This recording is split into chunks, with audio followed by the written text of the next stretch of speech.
الحمد للہ رب العالمین والصلاة والسلام علی سید الانبیاء والمرسلین اما بعد۔ رمضان المبارک جاری و ساری ہے اور سال بعد 11 ماہ کے بعد یہ مہینہ ہمیں نصیب ہوتا ہے اور خوش نصیب اس میں روزہ رکھتے ہیں، اور بدقسمت اس سے محروم بھی ہوتے۔ ان میں کیونکہ مسائل پڑھتے ہی رہتے ہیں اور ایک سال بعد آتے ہیں تو پچھلے سال کے اکثر بھول جاتے ہیں، اور کچھ ایسے غلط رائج ہوئے ہیں کہ جو بس ایسے رائج ہیں وہ چلتے جا رہے ہیں، حالانکہ ہیں وہ غلط۔ انہی میں سے ایک مسئلہ جو جمعۃ المبارک میں کے بعد پوچھا گیا تو اس کی کچھ وضاحت عرض کر رہا ہوں کہ روزے کی حالت میں نا وہ اگر کسی پر غسل فرض ہو گیا تو اب وہ جو غلط بیانی کی جاتی ہے اس کے اوپر عام لوگوں کو یہی ہے کہ جی اس میں نا وہ کلی نہیں کرنی چاہیے اور ناک میں پانی نہیں چڑھانا چاہیے وہ روزہ کھولنے کے بعد، تو یہ غلط ہے۔ صحیح کچھ عرض کرنے کی کوشش کر رہا ہوں۔ اللہ تعالیٰ سے دعا کرتا ہوں کہ اس کاوش کو بھی قبول فرمائے اور ہمیں صحیح معنوں میں روزے کی نورانیت سے بھی سرفراز فرمائے اور اس کی برکتوں سے مالا مال فرمائے، علم دین حاصل کرنے کی بھی توفیق عطا فرمائے۔ یاد رکھیے گا کلی کرنا اور یعنی اچھی طرح منہ کا اندرونی حصہ دھونا اور ناک کے دونوں نتنوں میں تمام نرم حصے کو دھونا، یعنی نرم حصہ ناک کی سخت ہڈی شروع ہونے سے پہلے تک ہے۔ غسل کے یہ دو اہم ترین فرائض ہیں، اور تیسرا فرض سارے ظاہری بدن پر پانی بہانا۔ اچھا، جبکہ وضو میں یہ دونوں عمل سنت مؤکدہ ہے، کلی کرنا اور ناک میں پانی چڑھانا۔ اتنی بات میں روزہ دار اور غیر روزہ دار کوئی فرق نہیں ہے، یہ دونوں غسل میں بھی فرض ہے، غسل میں فرض ہیں اور وضو میں سنت ہیں۔ البتہ روزہ نہ ہو تو وضو اور غسل میں یہ دونوں افعال کلی کرنا اور ناک میں پانی چڑھانا ادا کرتے وقت ان میں مبالغہ کرنا جدا گانا ایک مسنون اور مستحب عمل ہے۔ کلی میں مبالغہ سے مراد یہ ہے کہ کلی کرنے کے دوران غرغرہ بھی کیا جائے،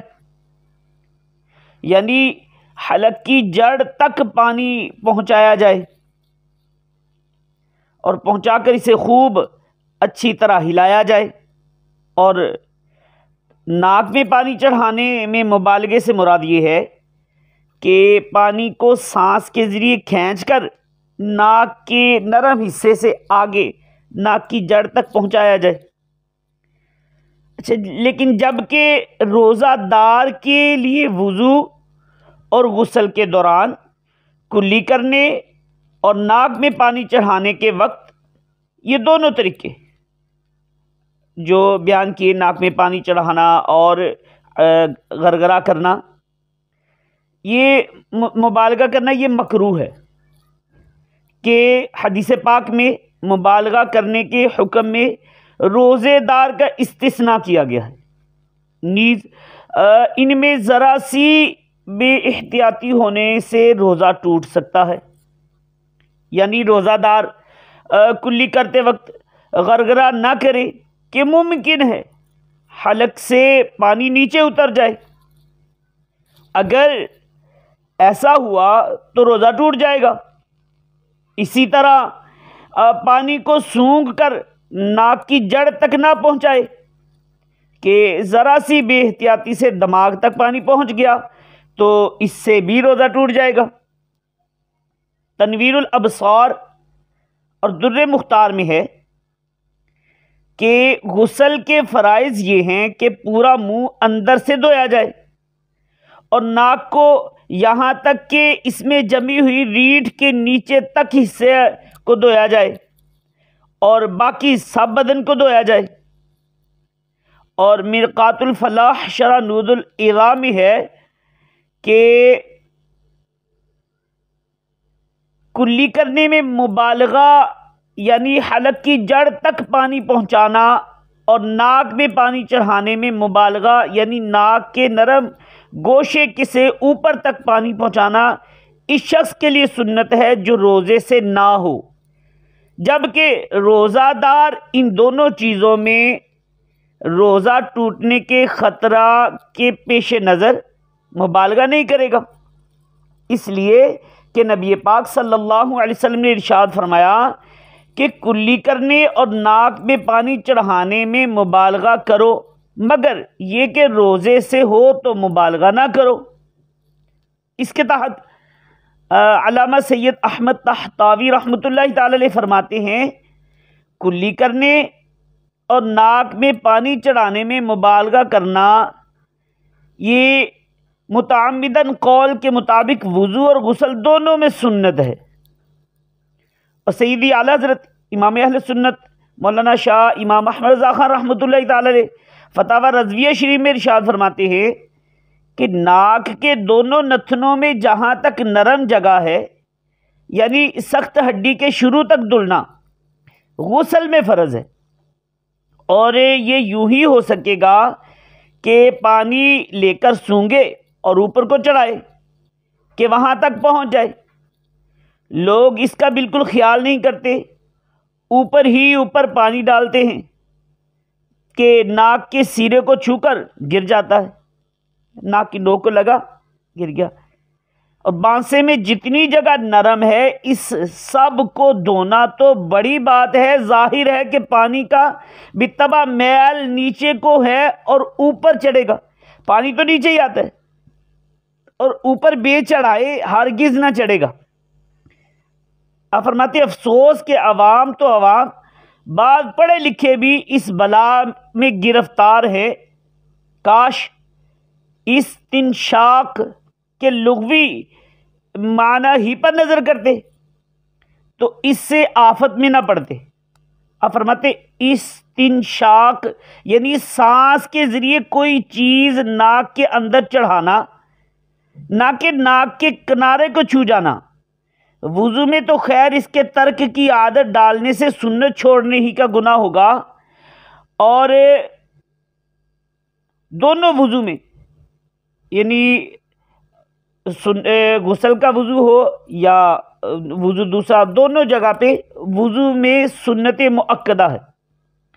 اور سنت مؤکدہ کے ایک آدھ بار ترک سے اگرچہ گناہ نہ ہو،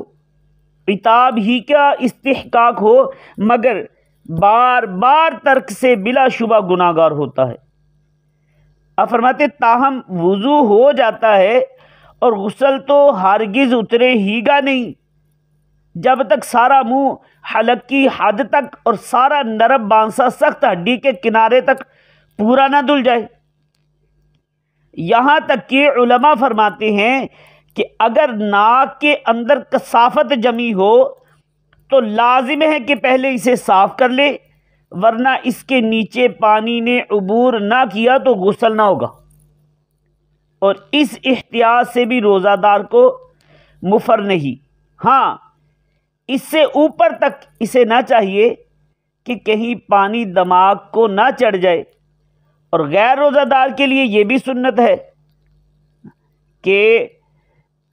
غسل کی سنتوں میں سے یہ بھی ہے کہ غیر روزہ دار ناک کے نرم حصے سے اوپر تک پانی پہنچانے میں مبالغہ کرے۔ نیز فوائد مسئلہ بیان کرتے ہوئے امام اہل سنت فرماتے ہیں منہ کے ہر ذرہ پر حلق تک پانی بہنا اور دونوں نتنوں میں ناک کی ہڈی شروع ہونے تک پانی چڑھنا غسل میں فرض اور وضو میں سنت مؤکدہ ہے۔ تو لہٰذا جو پوچھا گیا تو اس صورت میں روزے کی حالت میں فرض غسل ادا کرتے وقت غسل کے تینوں فرائض ادا کیے جائیں، یعنی پورے جسم پر اچھی طرح پانی بہانے اور کلی کرنے کے ساتھ ساتھ ناک کے اندرونی تمام تر نرم حصے تک پانی پہنچانا یہ فرض رہے گا۔ اگر ایسا نہ کیا تو جنابت دور نہیں ہوگی، اور ایسے شخص کا مسجد میں داخل ہونا یا نماز پڑھنا بھی ناجائز ہے اور گناہ ہے، بلکہ اس حالت میں پڑھی گئی تمام نمازوں کا اثر نو اعادہ کرنا بھی فرض ہے، دوبارہ پڑھنی پڑیں گی۔ تنبیہ: ماہ رمضان المبارک میں عموماً بعض لوگوں کو یہ مسئلہ یوں بھی گردش کرتا ہے کہ روزے کی حالت میں فرض غسل کرتے وقت کلی کرنے اور ناک میں پانی چڑھانے کا عمل غروب آفتاب کے بعد کیا جائے، ورنہ روزہ ٹوٹ جائے گا۔ اور حالیہ کچھ دنوں قبل ایک مسجد کے امام صاحب کے متعلق بھی سنا گیا